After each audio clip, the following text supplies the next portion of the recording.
Training regimes to become champion combat athletes differ from fighter to fighter, but some take things to the extreme. Some, like Floyd Mayweather Jr., the undefeated icon, 5-division boxing world champion, and one of the hands-down hardest-working pugilists to ever grace the sport. Whatever any fighter can do good, I can do great. I was born to be here. I was born to be at this level.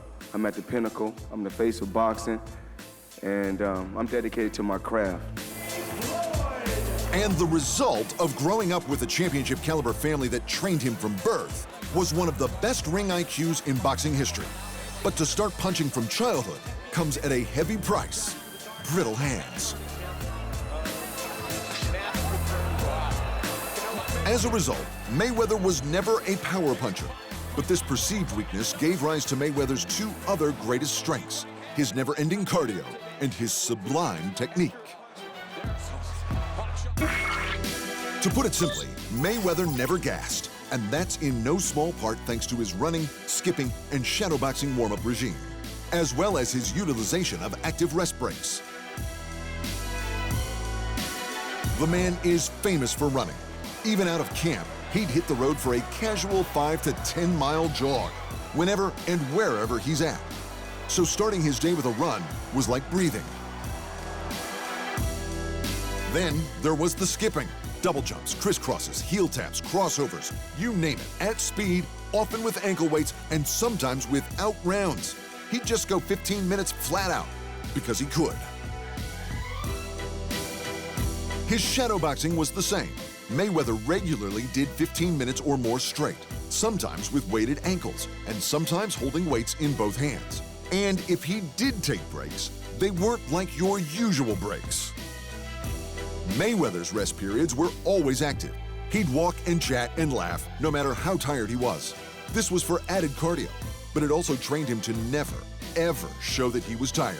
And these were the only breaks he ever took, even when he began punching drills. Like all boxers, Mayweather hit heavy bags, mitts, speedballs, and body pads, and he engaged in bodyweight exercises and extensive amounts of core work.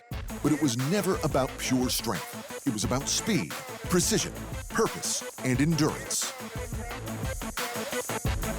He'd hit the heavy bag continuously, repeatedly drilling body shots and liver busters, never stopping, only slowing to talk and laugh.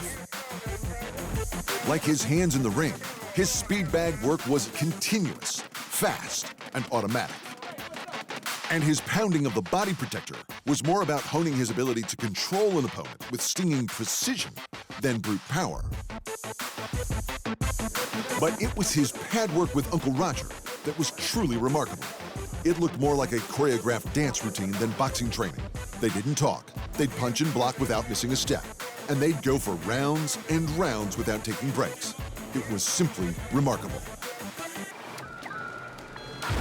By now, Mayweather had been training almost non-stop for several hours, and that was all before his legendary secret sparring sessions. Thanks to an accumulation of leaks, they went something like this: 40 minutes to an hour for sparring, 4-minute rounds, 15-second breaks between rounds, and he'd swap out sparring partners every 10 or so minutes. And these weren't your regular sparring partners.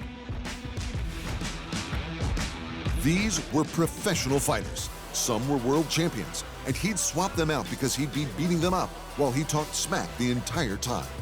He never got tired. He never got hit, and he punished them all. And love him or hate him, he knows why he could do this better than anyone. Hard work! Hard work! Hard work! Hard work!